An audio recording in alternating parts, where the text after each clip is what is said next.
ඉතින් ඔන්න 2022 මාර්තු 28 වෙනිදා තමයි අද මම සුපුරුදු පරිදි පුතාව මොන්ටිසෝරි එකෙන් අරගෙන මගේ පුංචි බිස්නස් එකට ආපු ඕඩර්ස් කීපයක් බාර දෙන්න ඒගොල්ලන්ගේ හබ් එකට ගියා.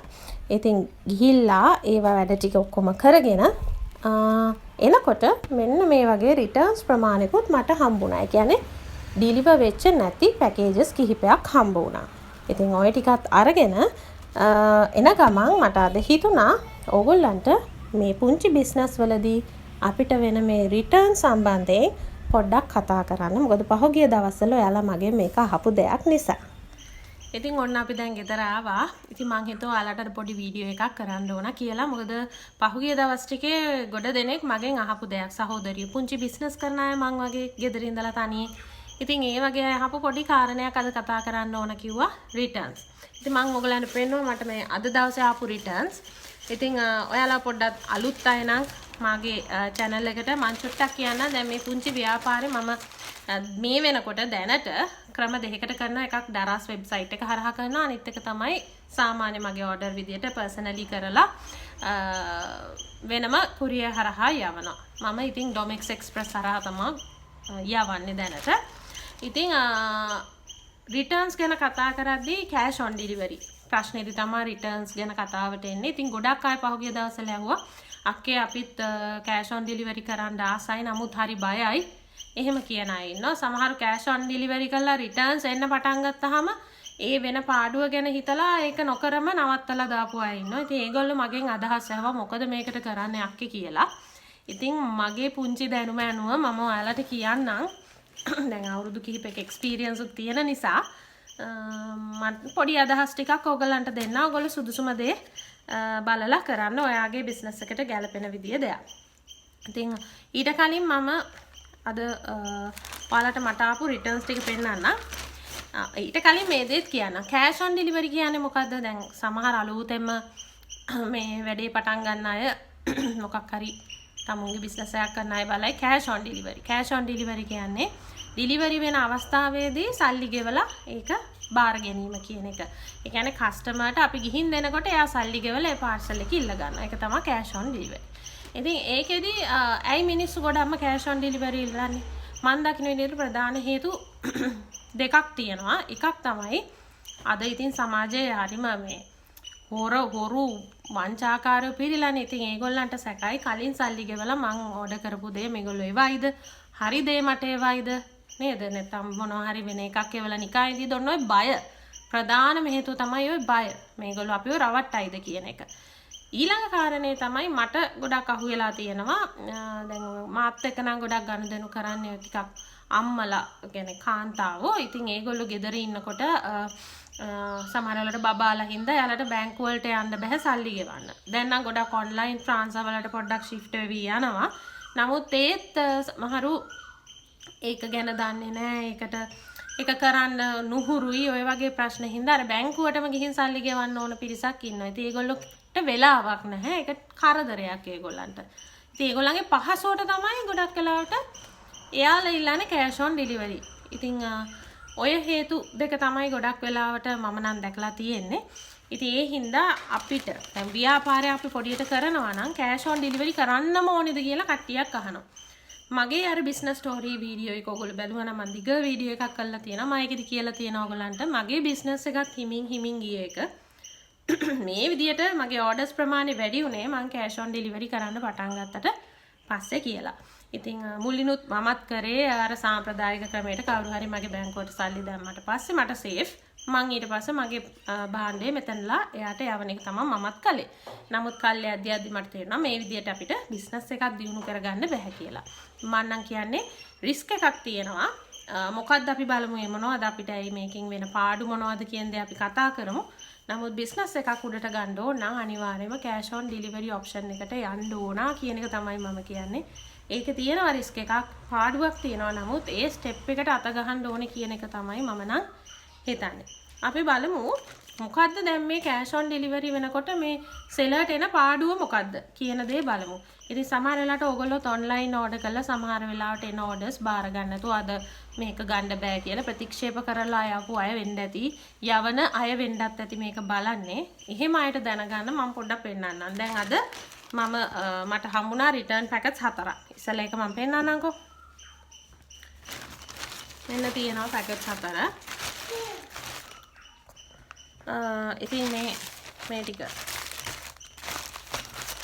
ඔය ටික තමයි ඇවිල්ලා තියෙන්නේ. ඉතින් මම පෙන්නන්නම් දැන් මොකද්ද දැන් මේකෙන් අපිට වෙන පාඩුව කියලා. හරි. මම එක පැකට් එකක් අරගෙන කඩලා පෙන්නන්නම්කෝ.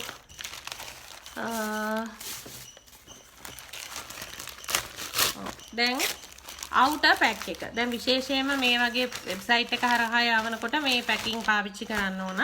දැන් මේක අපිට නැවත භාවිතා කරන්න බෑ. මේක රුපියල් 10කට වැඩි මුදලක් වෙනවා. මොකද අපි මේ ගන්නකොට. ඉතින් ඒක නිසා මම හරිම ගාන මට මතක නැහැ. ඉතින් ඒක අපිට නැති වෙනවා. මේක රිටර්න් වෙද්දි මේ කොස්ට් එකක්. මේක අපිට පාඩුයි. ඊළඟට මේ මම ඇතුළට දාලා යන බෑග් එක. ඉතින් මම ගොඩක් වෙලාවට මෙතන කට්ටක් ගහලා තමයි යවන්නේ. කියන්නේ ස්ටේප්ලර් කට්ටක්. දැන් නම් මම ඒක නවත්තලා තියෙනවා. ස්ටේප්ලර් කට්ටෙත් මේක සිදුරු වෙනවානේ. සිදුරු වෙන හින්දා මේක ඩැමේජ් වෙන්න බලනවා. අපිට මේ වගේ දෙයක් වුණාම පරිස්සමට ගලව ගන්න උත්සාහ කරත් අර පොඩි තියෙනවානේ ඉම්පැක්ට් එකක් මේකේ. නිසා මම මේ පාවිච්චි කරන එකත් නවත්තලා දැන් පොඩි ස්ටිකර් එකක් වගේ තමයි අලවන්නේ. එතනිනුත් වෙන ඩැමේජ් එක වළක්ව ගන්න. දැන් මේක සමහර වෙලාවට දැන් ගොඩාක් පොඩි වෙලා තියෙන අවස්ථා තියෙනවා. හරි. ගොඩාක් පොඩි වෙලා තියෙනකොට දැන් මේ බෑග් එක රුපියල් 40කට වැඩි. එහෙම වුණා අපිට අලුත් ඕඩර් එකක් ගන්න කෙනෙක්ට මේ පොඩි වෙච්ච බෑග් යවන්න බැහැනේ. අපිට හිතවත්ම කෙනෙක්ට අපිට හිතවත්ම කෙනෙක්ට පුළුවන් එහෙම එකක් මෙහෙම අපි යවනවා කියලා යවන්න. නමුත් මේ සාමාන්‍යයෙන් අපි පොඩි වෙච්ච එකක් යවන්න බෑනේ. දැන් මේක නම් පොඩ්ඩක් පාවිච්චි කළ හැකි තත්ත්වයේ තියෙනවා. නමුත් දැන් ඔය මේ වගේ වෙබ්සයිට් එකක් දැන් මේකේ යද්දි නම් අපි outer packing එකක් දාලා යන්නේ. එතකොට මේක පොඩ්ඩක් ආරක්ෂිතයි. නමුත් මම දැන් Domix එකේ වගේ යවනවා නම් මම මේ packing එක තමයි යන්නේ. මේක ආයි තව එකකින් ඇතුළට යන්නේ නැහැ. මෙයා මේ විදිහට මෙහෙම ක්ලිප් ගහලා මං යවන්නේ. එතකොට මේක ආයි ආවහම රිටර්න් වුණොත් මේක ඩැමේජ්ම වෙලා මේක ආයි යූස් කරන්න බෑ. ඉතින් මේකේ පාඩුව එනවා අපිට.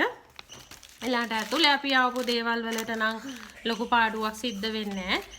අනිත් එක තමයි මේ ස්ටිකර් කොලේ. ස්ටිකර් ෂීට් එක රුපියල් 15ක් විතර වෙනවා. මම සාමාන්‍යයෙන් ස්ටිකර් ෂීට් එකකින් A4 size මේ වගේ බාර්කෝඩ් 4ක් ගහ ගන්නවා. එහෙම පිරිමහ ගන්නවා මම. එතකොට මේ එක කොලයක් අහක් වෙනවා කියන්නේ. ඉතින් ස්ටිකර් ෂීට් එක රුපියල් 15යි. එතනිනුත් අපිට කොටසක් පාඩු වෙනවා මේ ස්ටිකර් ෂීට්ස් පාවිච්චි කරනවා නම්. ඊළඟට මේ කොල.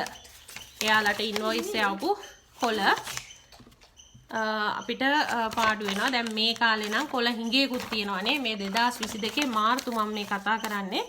ඉතින් කොල හිඟේකුත් තියෙනවා. ඔයගොල්ලෝ දන්නවා ඇති. දැන් පාසල් වල නම් පහුගිය දවස්වල විභාග තිබ්බෙත් නැහැ සමහර අයගේ මේ ප්‍රශ්න පත්‍ර print කරන්න කොල හිඟයක්. ඉතින් ඒ වගේ කාලෙක ඉතින් මෙහෙම කොලයක් අයින් වෙන එකත් හරි අපරාධයක්. ඉතින් මේ තමයි ඔය පැකින් සම්බන්ධයෙන් අපිට වෙන පාඩු. අපි හිතමුකෝ ඒක ඔක්කොම එකතු නම් රුපියල් 100ක් හෝ ඊට අඩු ප්‍රමාණයක් කියලා. ඔයිට වඩා ලොකුම පාඩුව වෙන්නේ කුරිය කෙනෙක් බෑ. අපි මේක කුරිය කෙනෙක් හරහානේ යවන්නේ. එතකොට ඒක අපිට රිටර්න් වෙනකොට ඒ රිටර්න් කොස්ට් එකක් ඒගොල්ලෝ charge කරනවා. අන්න ඒක තමයි ගොඩාක්ම සෙලර්ට දැනෙන charge එක. අවම වශයෙන් රුපියල් 300ක්වත් charge කරනවා. 250ක් 300ක් වගේ charge වෙනවා. ඉතින් මගේ අත්දැකීම් එක කිව්වොත් ඉස්සර නම් මම වැඩ කරපු කුරිය කම්පනීස් දැන් මේක අරගෙන ගිහිල්ලා ආපහු ගේන්න up and down charges දෙකම අරගෙන තියෙනවා. උදාහරණයක් ඇටියට නුවරට යවනවා නම් එයා ගත්තේ නැත්නම් නුවරට අරන් යන්න 300යි ගෙනත් දෙන්න 300 රුපියල් 600ක් ගෙවලා කිසිම සේල් එකක් නොකර රුපියල් 600ක් ගෙවලා මම රිටර්න් පැකට් එක අරගත්ත වෙලාවල් තියෙනවා. ඉතින් ඒකෙන්ද හරිම කෙයාෆුලි තමයි ඕඩර් එකක් එළියට යවන්නේ. ඉතින් අපිට රිටර්න්ස් වෙන එක වළක්වන්න බෑ. නමුත් අපිට රිටර්න්ස් වෙන එක අඩු කරගන්න පුළුවන්. දැන් සාමාන්‍යයෙන් මම මේ වැඩෙත් කරනවා. ඔයගලන්ට මම තව දෙයක් කියන්නම්. චූටි බිස්නස් එකක් කරනවා නම් අපි කෑෂ් ඔන් ඩෙලිවරි යවනකොට මාසයක් ඇතුලේ දැන් අපි යවපු ඕඩර් ප්‍රමාණය අපිට කවුන්ට් එකක් තියෙනවනේ. හිතන්නකෝ මං ඕඩර් 150ක් දැන් මේ මාර්තු මාසේ කළා. එතකොට මට ආපු රිටර්න්ස් ප්‍රමාණය මං ගණිනවා. දැන්ට මට රිටර්න්ස් 8ක් 9ක් වගේ මේ වෙබ්සයිට් එක හරහා වෙත් තියෙනවා. මම වෙනම යවපු ඒවායින් එකක් නොමෙක්ස් හරහා යවපු වලින් එකක්. අපි කියමුකෝ 10යි කියලා. 150ට මට රිටර්න් පැකට් 10ක් ආවා කියලා හිතන්න. එතකොට මට පර්සන්ටේජ් එකක් හදාගන්න පුළුවන් නේ 100ට මෙච්චරක් කියලා. ඉතින් ඔයාලා බලන්න හැමතිස්සෙම ඔයාලා යවන ඕඩර්ස් ප්‍රමාණයට රිටර්න්ස් ප්‍රතිශතය කීයද කියලා. දැන් මං හිතුවොත් මගේ ඕඩර් 150කට 10යි එන්නේ කියලා මට 106ක් නැත්තම් 107ක විතර රිටර්න්ස් ප්‍රමාණයක් තියෙන්නේ. ඉතින් මං අර කලින් කිව්වා වගේ කොයිම වෙලාවකවත් අපිට රිටර්න් ශූන්‍ය කරන්න බෑ. නමුත් රිටර්න් ප්‍රතිශතය අඩු කරගන්න පුළුවන්. ඒක අඩු කරගන්න අපිට මොනවද කරන්න පුළුවන්? ඒ දේවල් ටිකක් මගේ පුංචි දැනුමෙන් මම ඔයගලන්ට කියන්න මගේ අත්දැකීමුත් එක්ක. ඒකක් තමයි ඔයගලන්ට දැන් කස්ටමර් කෙනෙක් ඕඩර් එකක් ප්ලේස් කරනවානේ. එතකොට ඔයගොල්ලෝ නම, ඇඩ්‍රස්, කන්ටැක්ට් නම්බර්ස් ඕවා ඉල්ලනවා.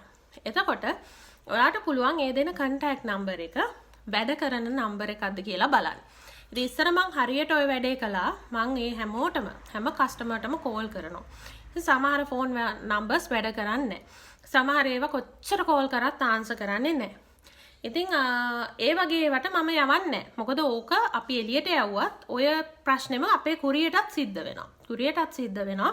එතකොට සමා වෙන එයාට කන්ටැක්ට් කරගන්න බැරව අපිට පැකේජ් එක රිටර්න් දානවා. ඉතින් ඒක වෙන දෙයක්. ඒ නිසා ඔයා මෙහෙන් කතා කරලා බලලා මේ වැඩ කරන නම්බර එකක්ද කියන දේ තහවුරු කරගෙන යවන්න පුළුවන්. ඒක පළවෙනි එක. ඊළාට ඔයා කන්ටැක්ට් කරද්දී ඒ කන්ටැක්ට් කරන නම්බර එක ආන්සර් කළොත් ඔයාට ඒගොල්ලෝ එක ටිකක් කතා කරන්න පුළුවන්. කතා කරලා කියන්න පුළුවන් මේක හරියටම ගන්නව නේද මිස්? මොකද තමුන් ජෙනුයින් වෙන්න. මේක අපේ පුංචි බිස්නස් එකනේ. ඉතින් අපිට ලොකු පාඩුවක් වෙනවා නම් ඒක වළක්ව ගන්න අපි පොඩ්ඩක් නෑමිලා පොඩ්ඩක් පහත් වෙලා ඒක කතා කරාට ප්‍රශ්නයක් නෑ. අපි ඇත්ත ප්‍රශ්නේ කියලා. ඉතින් මං ඉස්සර ගොඩක් කරන දෙයක් මම හැමෝටම කතා කළා මිස් මේක අනිවාර්යයෙන්ම ගන්නව නේද? මොකද මේක රිටර්න් වුණොත් මම මෙච්චර මුදලක් ගෙවන්න වෙනවා. දැන් ඉස්සර හැටියට ගත්ත රුපියල් 600ක් මං ගෙවන්න වෙනවා. ඔයා මේක ගත්තේ නැත්තම් ඒ නිසා මිස් මේක අනිවාර්යයෙන්ම ගන්නව නේද කියන දේ බොහොම හොඳින් ෆ්‍රෙන්ඩ්ලි විදියට අහන්න ඕන. මොකද සමහර අයට එහෙම අහනකොට තරහ යන අය ඉන්නවා. මොකද අපි එහෙම හරෝල යවන්න බඩු ඕඩර්ස් දානවා. ඉතින් හරි ඒක ඕගොල්ලන්ගේ එක්ස්පීරියන්ස් එකත් එක්ක හැම දෙයකටම මුණ දෙන්න බලන් ඕන කතා කරන්න. ඉතින් මන් දන්නේ මේ කියන දේ කොච්චර ප්‍රොෆෙෂනල්ද නැද්ද කියලා. සමහර වෙලාවට ප්‍රොෆෙෂනල් නොවෙන්න පුළුවන්. නමුත් ඔයාට දැනෙනවා නම් හිතෙනවා නම් ඔයාගේ ව්‍යාපාරයේ මේ රිටර්න් වුණොත් මට ලොකු පාඩුවක් කියලා මං නම් කියනවා මට නම් හිතෙන්නේ ඒ ස්ටෙප් එකට ගියාට කමක් නැහැ.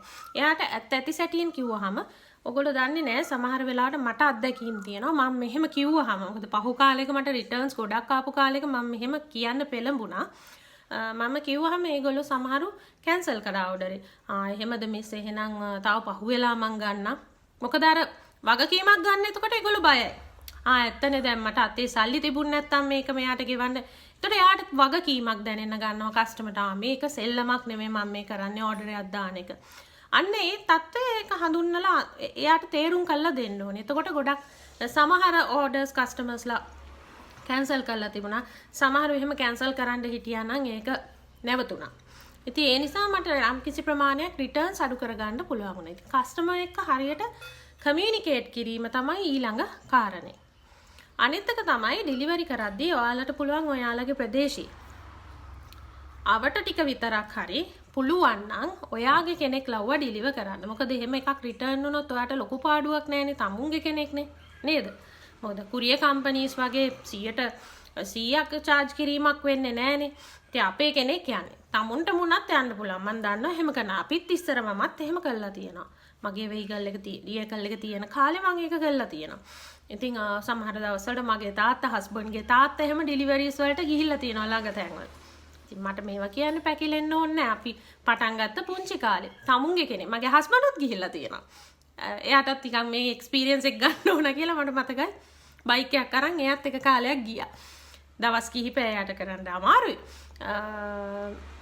ඉතින් කොයිම වෙතත් ඔයාට ඒ ඔයාගේ අවට ප්‍රදේශයට එහෙම සොලියුෂන් එකක් දාගන්න පුළුවන්. එතකොට ඔයාට මේක් ෂුවර් කරගන්න පුළුවන් රිටර්න් කොස්ට් එකක් නැහැ. ඒක ගත්තේ නැත්නම් ඒක අපිට ලොකු පාඩුවක් යන්නේ නැහැ කියන දේ. ඒ නිසා ඔයාගේ ඒරියා එකට පුළුවන් නම් පර්සනල් ඩෙලිවරි සර්විස් එකක් ඔයා හදාගන්න. ඉතින් නමුත් ගොඩාක් අයට ඒක කරන්න අමාරුයි. නමුත් පුළුවන් නම් try කරලා බලන්න. දුර පැතිවලට යද්දී ඉතින් අපිට ඒක කරන්න බෑ. ඒකට තමයි ඉතින් අපි third party එක solution එකක් ගන්නෙ. ඉතින් third party එකක් තෝරගනිද්දිත් ඕගොල්ලෝ courier companies දැන් වැහි වැහලා ඉන්නවා. ඉතින් ඔයාලට පුළුවන් reputed companies කීපයක් තෝරගෙන ඒගොල්ලෝ එක කතා කරන්න කොහොමද return වෙනවා නම් charges. ඕගොල්ලෝ එක registered විදියට අපි ආවොත් කොච්චරද ඕගොල්ලෝ charge කරන්නේ. ඕගොල්ලෝ up and down දෙකම ගන්නවද නැත්නම් එකපාරකද ගන්නෙ. සමහර අය ඩිලිවරි ගාස්තුවට වඩා අඩු මුදලක් තමයි රිටර්න් කියන්නේ. ඩිලිවරි ගාස්තු රුපියල් 300යි නම් මේක රිටර්න් වුණා 250යි ගන්න. one way charge එක 250. දැන් නම් ගොඩාක් කම්පනීස් එහෙම කරන්නේ up and down ගන්නෙ නැහැ. ඒක එක පැත්තකට යන courier charge එක පමණයි අරගන්නේ. රුපියල් මම ඉස්සෙල්ලා උදාහරණයක් අපි කැන්ඩිනේ ගත්තේ. කැන්ඩි 300යි නම් ඉස්සර 600ක් charge කරපු එක දැන් 300ෙන් නවත්තනවා. one way මොකද අරයට අමාරුයි ඉස්සෙල්ලට අමාරුයිනේ. ඉතින් දැන් අලුතෙන් එන අයත් ඒ විදිහේ පැකේජස් වලට ගිහිල්ලා තියෙන හින්දා හැම මොකද courier companies උත් ඒගොල්ලෝ අතර competitiveness එක තියාගන්න තමයි බලන්නේ. ඉතින් ඒ නිසා එහෙම කතා බහ කරලා හොඳ රේට් එකක් කතා කරගෙන එහෙම හොයාගන්න පුළුවන්. එහෙම නැත්නම් මොකක් හරි දැන් මට මේ දවස්වල ගොඩාක්ම මේ රිටර්න් ප්‍රශ්නයක් නැත්නම් මේ වගේ දරස් වෙබ්සයිට් එකේ දාන රිටර්න්ස් වලට ඒගොල්ලෝ charge කරන්නේ නැහැ. මෙතනදී දරස් ගැනත් මම පොඩ්ඩක් කියන්න ඕන. ඒගොල්ලෝ එක්ක වැඩ කරන්න ගද්දි තමයි මට තේරුනේ ඒගොල්ලෝ රිටර්න්ස් වලට charge කරන්නේ නැහැ කියලා. ඉතින් මම මේ කරපු කාලය ඇතුළත ආපු අත්දැකීම තමයි මේක. ඒගොල්ලන්ගේ රිටර්න් සිද්ධ වෙන හේතු කිහිපයක් තියෙනවා. එකක් තමයි ඇත්තටම අර අපි කිව්ව කාරණේ කස්ටමර් එපා කියනවා. කස්ටමර්ට සල්ලි නැහැ කියනවා, කස්ටමර් ගෙදර නැහැ කියනවා, කස්ටමර් මොකක් හරි ෆන්ක්ෂන් එකක් හින්දා සල්ලි අතේ නැහැ කියනවා. ඔය වගේ ප්‍රශ්න ඇවිල්ලා ඇත්තටම genuinely මේවා රිටර්න් වෙන අවස්ථා තියෙනවා. නමුත් දරාස් එකේ තියෙන ලොකු අවුලක් තමයි ඒගොල්ලන්ගේ courier කට්ටිය මේ දරාස් එකෙන්ම ඩිලිවර් කරන අයත් ඉන්නවා. ඒගොල්ලන්ත් එක්ක සම්බන්ධ වෙච්ච වෙනත් courier companies උත් ඉන්නවා. මේ දෙගොල්ලොම ලොකු අගකීමක් ගන්නෙ නෑ මේවා ඩිලිවර් කරන්න. මේගොල්ලන්ට යන්න බැරි රූට් එකක නම් තියෙන්නේ ඇඩ්‍රස් එක. ඒ පැත්තට යන්න නැත්නම් කෙලින්ම කස්ටමර්ට කෝල් කරලාත් කියනවා අනේ ඔය පැත්තේ අපි එන්නේ නැහැ. මේක ගේන්න විදියක් නැහැ කියලා කියනවා. කෙලින්ම එහෙම කියපු අවස්ථා ඕන් තරම් තියෙනවා. ඒ වගේම තමයි සමහර කෝල් එකක් ගන්නෙත් නැහැ. ඒ පැත්තට යන්න කම්මැලි. මොකද මේවා ස්පෙෂල් රේට් එකකට අඩු රේට් එකකට යන්නේ දරාස් වල ඩිලිවරි charges තමයි මම දැකපු අඩුම ඩිලිවරි charges දැන් කාලේ තියෙන. ඉතින් ඒක නිසා ඉතින් ඒ charges වලට කොහොම ඩිලිවර් කරනවද කියලා මට නම් හිතා ගන්නත් අමාරුයි මේ අද කාලේ මම නම් හිතන්නේ ළඟදිම වැඩි කරයි. නමුත් හරිම අඩුයි අනික් කම්පනීස් වලට සාපේක්ෂව. ඉතින් ඒ නිසා අද දන්නෙත් නැහැ. කවුරුත් ලොකු වගකීමක් ගන්නෙ නැහැ. ඒක තමයි ගොඩාක්ම මට මේගොල්ලන්ගේ රිටර්න්ස් එන්න හේතුව. කස්ටමර් බලාගෙන ඉන්න වෙනකන් courierගෙන් කෝල් එකක් නැහැ. courier companies වලත් අවුල් සහගත අවස්ථා තියෙනවා. ඒ හින්දාත් මේ රිටර්න්ස් අපිට ඇති වෙනවා. මම හිතන්නේ ඒ හේතුව හින්දා වෙන්න ඇති මේගොල්ලෝ මේවට රිටර්න් කොස්ට් එකක් දාන්නේ නැතුව නිකම්ම අපිට ගෙවන්න. නමුත් අර මං කිව්ව පාඩු ටික කොහොමත් තියෙනවා. ඉතින් පැකින් මැටීරියල්ස් වල එන පාඩු සහ අපේ මහන්සි ඔය හැමදේම තියෙනවා. ඉතින් මේක ඕඩර් එකක් ගන්න අපි ගොඩක් මහන්සි වෙනවනේ නේ. ඉතින් අපි ඒව කවුන්ට් කරන්නේ නැහැනේ මුදල් විදියට. ඒවත් සැලකුවොත් ලොකු පාඩුවක්. ඉතින් ඒක නිසා ඔයාලට පුළුවන් දැන් මම ඊළඟට කිව්ව කාරණේ තමයි ඔයගොල්ලෝ ඩිලිවරි පාර්ට්නර් කෙනෙක් පාවිච්චි කරනවා නම් එයාලා එක කතා බහ කරලා හොඳ අඩු රේට් එකක යන එක්කෙනෙක්ව තෝරගන්න. නැත්නම් ඩිලිවරි charge අය කරන්නේ නැති කෙනෙක්ව ඒ කියන්නේ රිටර්න් කොස්ට් එක අය කරන්නේ නැති කෙනෙක්ව තෝරගන්න. නැත්නම් රිටර්න් කොස්ට් එක අඩු කෙනෙක්ව තෝරගන්න බලන්න. ඉතින් හැමතිස්සෙම ඔයගොල්ලෝ බිස්නස් එකේ යනකොට බලන්න. වීක්ලි හරි මන්ත්ලි හරි බලන්න රිටර්න් percentage එක කොච්චරද කියලා. මම මෙච්චරක් යවුවා මට මෙච්චරක් මේ මාසේ මේ සතියාග මෙච්චරක් රිටර්න් වුණා. කියන දේ percentage එක රිටර්න් percentage එක අඩු කරගන්න උත්සාහ කරන්න. බිඳුව කරගන්නවට වඩා අඩු කරගන්න එක යම් තාක් දුරට සාර්ථක දෙයක්. අනිත් කාරණේ තමයි දැන් මම දැකලා තියෙනවා මේ concept එක ඇත්තටම මට මමයි හස්බන්ඩ්ුයි කතා වෙච්ච concept එකක්. හස්බන්ඩ් මේ idea එක ගෙනෙද්දි පස් කාලේ මම දැක්කා මේක දැන්ටම ක්‍රියාත්මක කරනවා. ඉතින් මට හිතුණා ඔයගලන්ටත් මේක හොඳ අදහසක් කියලා. මමත් ඒක සමහර අවස්ථාවල ක්‍රියාත්මක කරලා තියෙන ක්‍රමයක්. ඒ තමයි cash on delivery කරනකොට අපි හිතමුකෝ ඔන්න order එකේ value එක රුපියල් 3000යි කියලා. ඉතින් මේක යවන්න ඕන දුර ප්‍රදේශයකට. ඉතින් ඒ වගේ අවස්ථාවක ඔයාට බයයි නම් මෙයා මේක හරවලා එවයි කියලා ඔයාට පුළුවන් එයාට කියන්න මෙහෙම.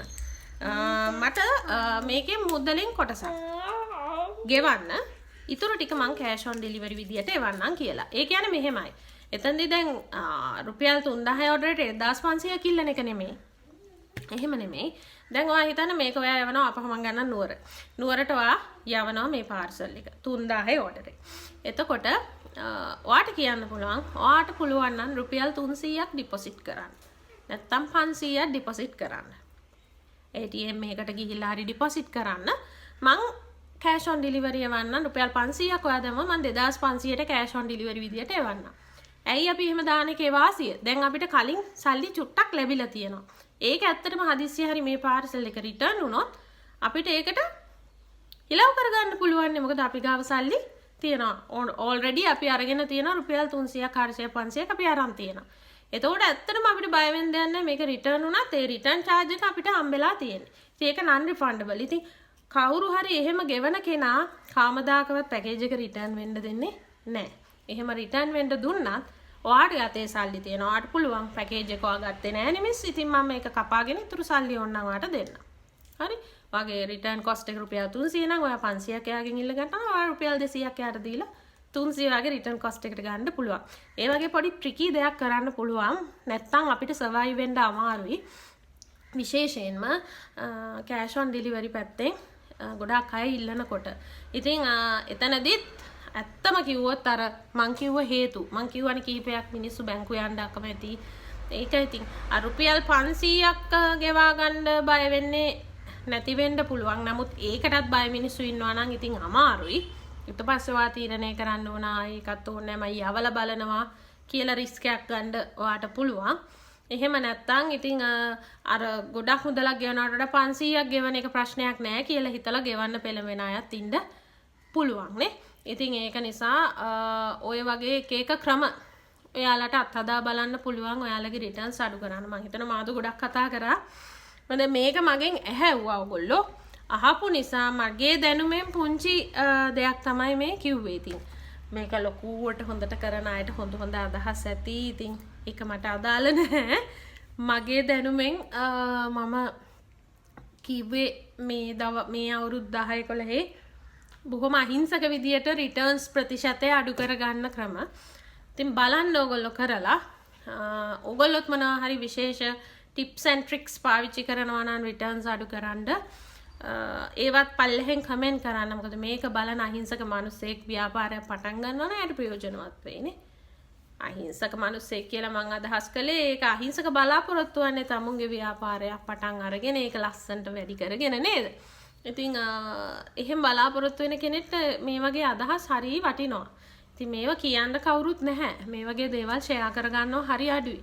ඉතින් මම ඔයගොල්ලන්ව මාත් එක්ක ඇදගෙන යන කෙනෙක් හැටියට මං දන්න දේ ඔයගොල්ලන්ට පුළුවන් ප්‍රමාණයෙන් කියනවා. ඉතින් මේවා තමයි කෑෂ් ඔන් ඩෙලිවරි සම්බන්ධයෙන් මට කියන්න තියෙන්නේ. ඉතින් ඔයගොල්ලෝ කරලා බලන්න.